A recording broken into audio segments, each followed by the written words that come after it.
बिस्मिल्लाहिर्रहमानिर्रहीम। अस्सलामु अलैकुम स्टूडेंट्स। जी आज हमने नेक्स्ट टॉपिक करना है work done by gravitational field.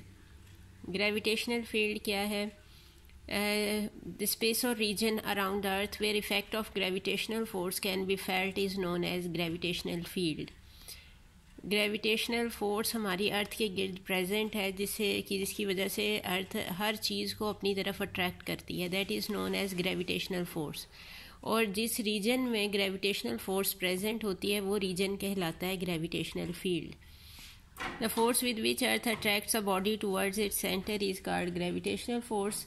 Now we have to calculate work done by gravitational force. We know that whenever an object is moved under the action of force, then work is done.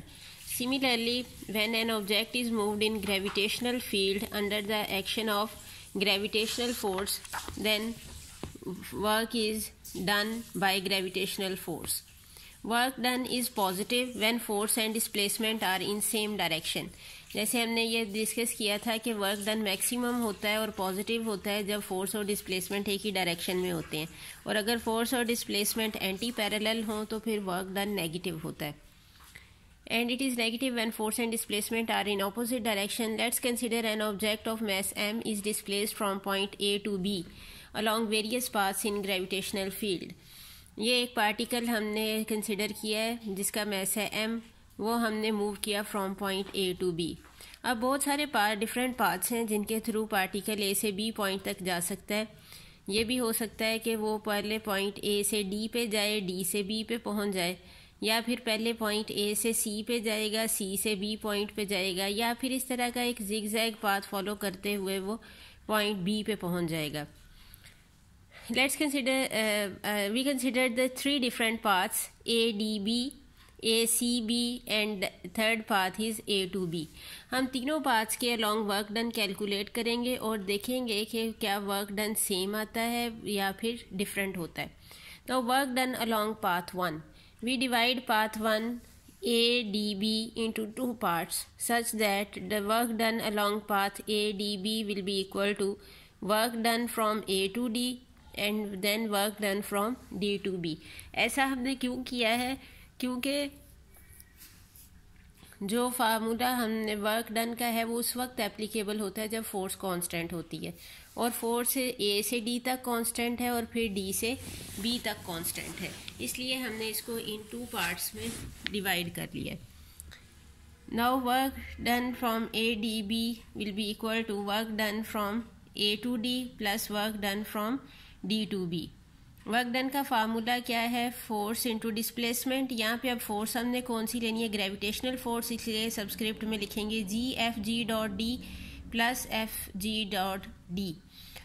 और जब हम dot हटाते हैं तो साथ क्या आता है? Cos theta. अब देखें A से D की तरफ जाते हुए डिस्प्लेसमेंट राइटवर्ड है, फोर्स ऑफ ग्रेविटी हमेशा वर्टिकली डाउनवर्ड होती है, तो फोर्स ऑफ ग्रेविटी और डिस्प्लेसमेंट के दरमियान एंगल बन रहा है 90 डिग्री. तो हम यहाँ पे क्या लिखेंगे? FGD cos of 90 degree plus आगे D से B तक जाते हुए देखें डिस्प्लेसमेंट अपवर्ड है, फोर्स ऑफ ग्रेविटी डाउनवर्ड है, तो फोर्स और डिस्प्लेसमेंट के दरमियान एंगल बन रहा है 180 डिग्री.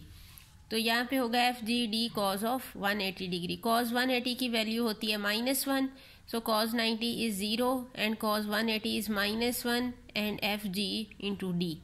FG यानी फोर्स ऑफ ग्रेविटी किसके इक्वल होगी? Equal to weight of the object that is mg, और D देखें वर्टिकल डिस्प्लेसमेंट ये कितना कवर कर रहा है, दैट इज h. तो हमारे पास work done along path ADB आ गया -mgh. इसी तरह से अब हम वर्क डन कैलकुलेट करेंगे along second path.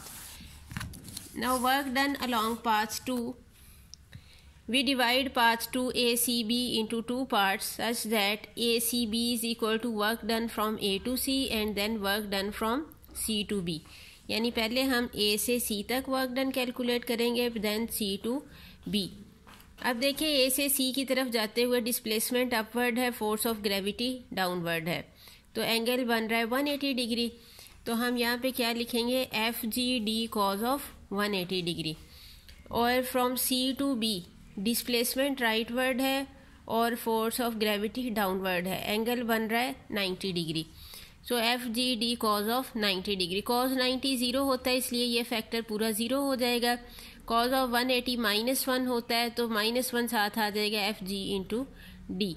F G equal है एम जी के और डी इक्वल है एच के, तो अगेन वर्क डन हमारे पास आ गया -mgh के। अब हम वर्क डन लेंगे अलोंग पाथ 3।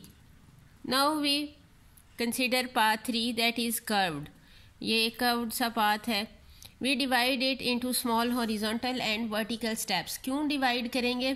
क्योंकि हमें पता है कि जब भी पाथ स्ट्रेट ना हो it's mean force is variable, and to make the force constant we divide the whole path into small intervals such that force is constant during each interval। ये हमने छोटे छोटे इंटरवल्स में यहाँ तक ऐसे ऐसे इसको डिवाइड कर लिया कि ये यहाँ से यहाँ तक एक इंटरवल है, यहाँ से यहाँ तक दूसरा इंटरवल है, आगे थर्ड है, फोर्थ है, फिफ्थ है, सो ऑन, इसी तरह n इंटरवल्स में डिवाइड कर दिया।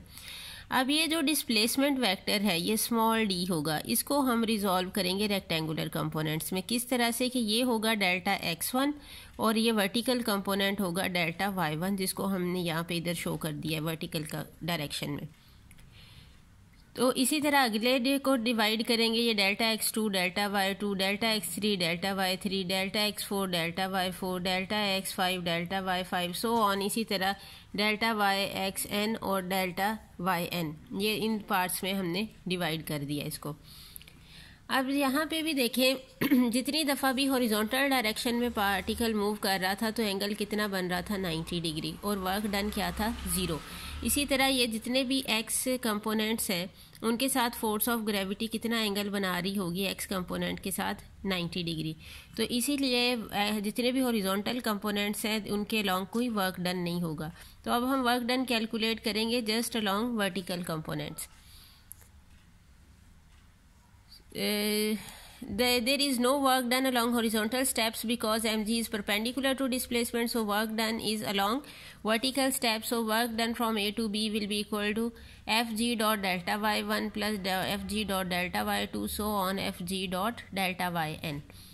अब देखिए इनके दरमियान एंगल कितना बन रहा है, force of gravity downward, displacement upward, angle बन रहा है 180 degree. So F ji delta y1 cause of 180 plus F ji delta y2 cause of 180, so on F G delta yn cause of 180। यहाँ पे force of gravity common है और cause of 180 degree common ले लेंगे।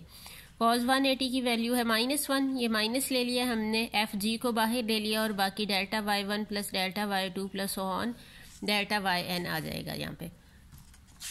और जितने भी vertical small steps हैं उनको अगर हम एड अप कर दें तो दोबारा से ये किसके इक्वल आ जाएगा, equal to h। So this will be equal to minus F G into H, F G M G के इक्वल है, तो अगेन वर्क डन हमारे पास आ गया equal to minus M G H. तो यहाँ से हम कंक्लूजन क्या लिखेंगे, hence it is proved that work done by gravitational force is independent of path followed. The field in which work done is independent of path followed is known as conservative field.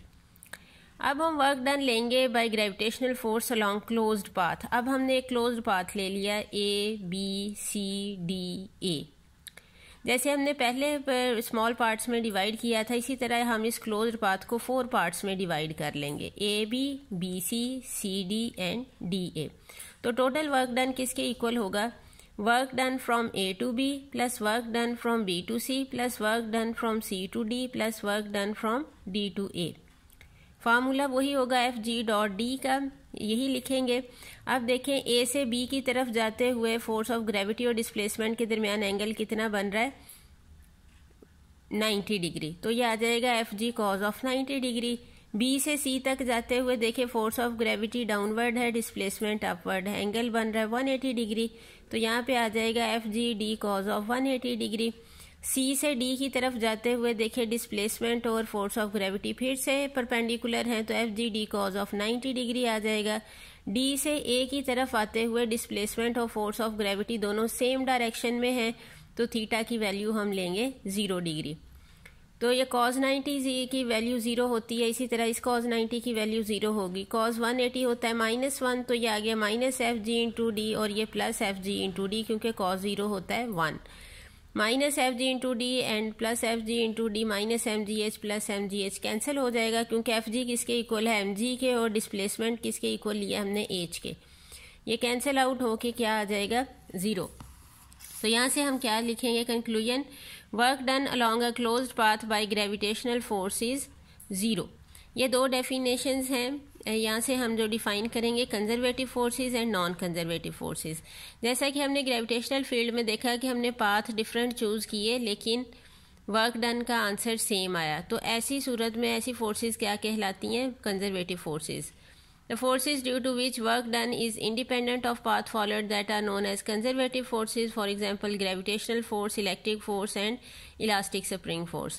Non-conservative forces कौन सी हैं, the forces due to which work done is not independent of path followed, यानी अगर आप path change करेंगे तो work done का answer भी change हो जाएगा। Are called non-conservative forces, for example frictional forces, tension force and propulsion force of rocket, ये सारी हैं नॉन कंजर्वेटिव फोर्सेस।